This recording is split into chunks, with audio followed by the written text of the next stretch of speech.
करता हूं और उन्होंने खुद स्वीकार किया है कि ये बहुत बड़ी चुनौती है और मैं अपने दोनों कांग्रेस और भाजपा के मित्रों से बहुत विनम्रतापूर्वक कहना चाहता हूं कि हमारी इस तरह की परंपराएं रही हैं जी कि आम सहमति ऐसे सवालों पर बननी चाहिए। मुझे चित्रा जी, मैं 1992 का अगर जिक्र नहीं करूंगा तो मेरी बात अधूरी होगी। नरसिंहा राव जी प्राइम मिनिस्टर थे और कश्मीर को लेकर के ह्यूमन राइट्स की एक मीटिंग होनी थी। वहां पर मेरे राज्यसभा में सभापति रहे हामिद अंसारी जी, उपराष्ट्रपति थे जी। वो उस समय राजदूत थे और अटल बिहारी वाजपेयी जी नेता प्रतिपक्ष थे।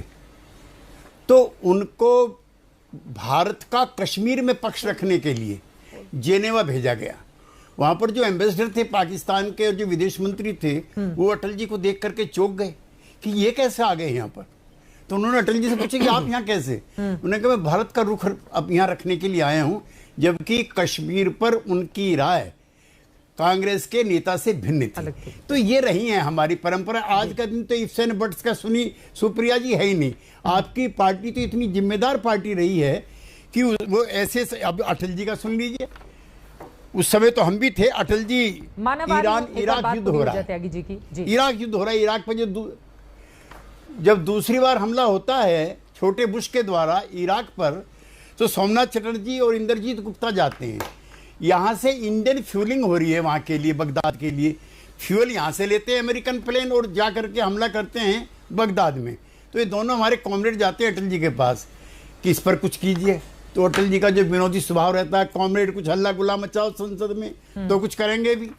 अब वहाँ से जब पार्लियामेंट शुरू होती है तो CPI CPM और कुछ लोग कहते हैं कि भारतीय धरती का दुरुपयोग अमेरिकन फ्यूल के लिए नहीं होना चाहिए। अटल जी 2 मिनट बाद ही घोषणा करते हैं कि आज के बाद भारतीय धरती का इस्तेमाल नहीं किया जाएगा। तो विदेश नीति ठीक है, सबकी अलग अलग होती है और इसमें कई बार विचारधाराएं भी गवर्न करती हैं। अब देखिए कितना बड़ा परिवर्तन, चित्रा जी एक आधी मिनट लूंगा, कितना बड़ा परिवर्तन हुआ है। 1952 में चाइना को घेरने के लिए अमेरिका ने सीटो बनाया जिसका पाकिस्तान मेंबर था। आज हिंदुस्तान को घेरने के लिए अमेरिका काफी दिन से लगा है, चाइना, पाकिस्तान और अमेरिका खुद। आज चीन और पाकिस्तान दोनों साथ हैं। पहले सीटों के मेंबर थे चीन के खिलाफ। तो ये दुनिया बदल रही है, दुनिया बदल रही है, थोड़ा सा हम भी बदल जाएं। अब वहां का जो क्राइसिस है समझ लीजिए क्या है। वो अलकायदा नहीं है, वो IS नहीं है तो वो तालिबान के लोग सब अफगानी। और वहां पर अभी वेट एंड वॉच के अलावा आप कुछ नहीं कर सकते। आप सिर्फ एक काम कर सकते हो कि जो हमारे भारतीय नागरिक हैं वो कैसे निकले। चूक आपसे नहीं हुई है, सवाल तो यही है ना, सरकार से नहीं हुई है, चूक साहब तो उससे हुई है, बाइडेन से। सवाल तो यही है ना, जो बाइडेन अब से चूक हुई हो लेकिन खामियाजा उसका तमाम देश उन्हें भुगतना पड़ेगा और आम अफगानी नागरिक भी भुगत रहे हैं। जिस तरह की तस्वीरें सामने आ रही हैं, तालिबान का जुल्म बढ़ता हुआ चला जा रहा है और अब तो खतरा इतना बढ़ गया है कि काबुल एयरपोर्ट के आसपास चाहे अमेरिका हो, फ्रांस हो, ऑस्ट्रेलिया हो, उन तमाम लोगों ने अपने नागरिकों के लिए अलर्ट जारी किया है कि वहां पर आतंकवादी हमला हो सकता है। ऐसी स्थिति में हिंदुस्तान के पास ऑप्शन क्या बचेगा अगर 15,000 से ज्यादा लोगों को वहां से हिंदुस्तान लाना हो तो? क्योंकि 15,000 से ज्यादा लोगों ने संपर्क किया है भारत सरकार से। इस सवाल का जवाब दीजिएगा, लेकिन मानव को जोड़ना चाह रहे हैं। मानव, कम से कम TMC भी संतुष्ट होगी ना? आज सबका साथ लेकर एक अलग स्टैंड लिया गया है सरकार की ओर से कि हिंदुस्तान इस लाइन पर आगे बढ़ेगा। थोड़ा हम इंतजार करते हैं, फिर देखते हैं कि अफगानिस्तान और तालिबान को लेकर हमारी लाइन, हमारा रुख क्या होगा। इस पर तो आप सरकार के समर्थन में है ना? पहले तो मैं सभी को नमस्कार करता हूं और त्यागी सर से मैं काफी सम्मान करता हूं उनका, लेकिन उनकी बातों से जो सॉफ्ट लाइन जो तालिबान के प्रति दिखा है, बड़ा दुख होता है। मुझे याद है 1999 जब कांधार में हमारे जहाज को किडनैप कर लिया गया, हाईजैक कर लिया गया था और हमारी नेत्री बंगाल से श्री ममता बनर्जी ने अपने आप को बलिदान देते हुए बोला था कि आप मुझे भेजिए और लेट्स नेगोशिएट। मैं तालिबान के पक्ष में नहीं हूं और मैं ये नहीं बोल सकता कि अलकायदा नहीं है या तालिबान नहीं है, लेकिन मैं जानना चाहता हूं कि हमारा सरकार का ये तो स्पष्टीकरण है कि एक टेररिस्ट ग्रुप है। जिस तरीके से काम हो रहा है, जिस तरीके से महिलाओं को कत्लेआम हो रही है, मैंने वहां पे गली मोहल्ले में कत्लेआम हो रहा है। हमारे जो विदेश मंत्री जयशंकर साहब ने, उन्होंने भी यही बोला कि वहां से लोगों को एयरपोर्ट तक पहुंचने का जो समय है वो पहुंच नहीं पा रहे हैं क्योंकि उनको घर से निकलने नहीं दिया जा रहा है, लोगों को मार दिया जा रहा है। आज 10 से 15 हजार, मैं जानता नहीं हूं क्या फिगर है, गवर्नमेंट ऑफ इंडिया ने इसको और बताया नहीं है, पूरे देश को अवगत करानी चाहिए कि हमारे इतने लोग और इतने नागरिक वहां पे फंसे हुए हैं। क्योंकि हमारे अटल जी जब थे उन्होंने बोला था कि एक एक परिवार का कोई एक व्यक्ति भी अगर फंसता है और वो मरता है तो हमारे देश के लिए वो निंदनीय बात होगी और मेरा देश पूरा दुखी होगा। सरकार की तो आज के कोशिशों में डेट में कहां जितने कमी लोग आपको दिखाई दे रही है मानव जायसवाल? सरकार क्या करे? मैडम जिस तरीके से, मैडम दो चीज है। पहली बात है कि जिस तरीके से इवैक्यूएशन हो रहा है, आपने खुद ही बताया कि लगभग 800 लोगों का इवैक्यूएशन हुआ है। अगर 15,000 लोगों का इवैक्यूएशन होने में 240 दिन लगेंगी जिस स्पीड से हो रही है।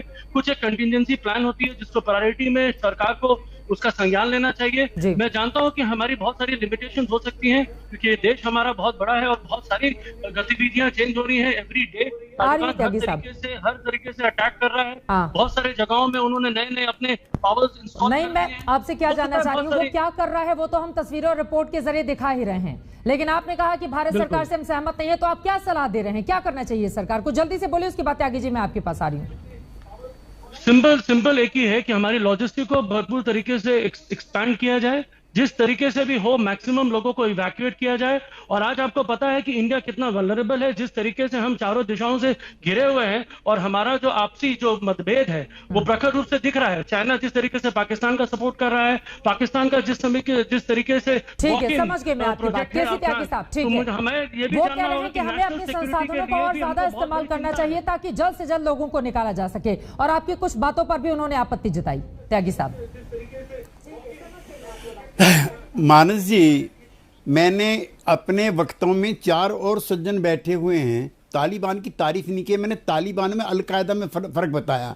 अलकायदा बेसिकली वेस्ट एशिया के जो एक्सट्रीमिस्ट रिलीजियस आउटफिट हैं वो है, और तालिबान जो है अफगान के अंदर ही पैदा हुआ आउटफिट है। एक तो समझ लीजिए, एक बार उनकी बात हो जाए, ठीक है मानव, एक बार उनकी बात हो जाए प्लीज। त्यागी साहब।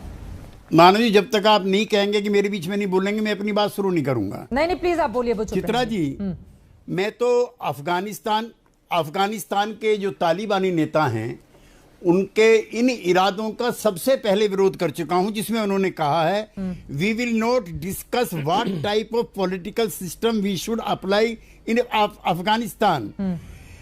Democracy no, it is very clear, it is शरिया लॉ दैट इट इज। मेरे जैसा आदमी क्यों सपोर्ट करेगा शरिया लॉज को?